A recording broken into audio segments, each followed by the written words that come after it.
She associated mother with punishment, but the other side, she also...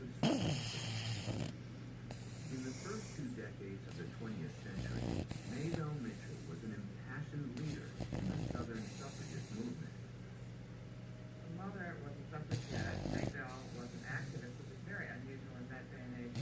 Margaret Mitchell was born in 1900, so that means her mother was among that wave of suffragettes who got women to vote in 1920.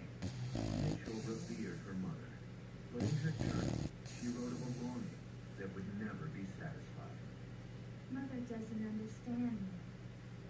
I love Mother, and I suppose she loves me, but she never shows her feelings. Hardly ever. I would like to put my head in Mother's lap. I feel like I want to cry, but I'll be darned if I do. Many years later, Mitchell would write of a different mother in Gone with the Wind. A mother so perfect, she was unreachable to the likes of Scarlett O'Hara. Ellen O'Hara was different. Scarlett regarded her as something holy, from all the rest of humankind. When Scarlett was a child, she had confused her mother with a Virgin Mary. Now that she was older, she saw no reason for changing her opinion.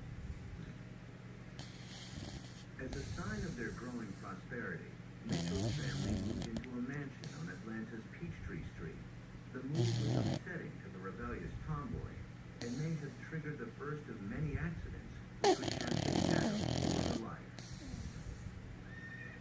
This accident was a horse. It fell on her, and that was the same leg that was later injured in life, and I think I'm not sure that it ever really truly healed. Margaret Mitchell always had something going the matter with her. There's something like being accident prone.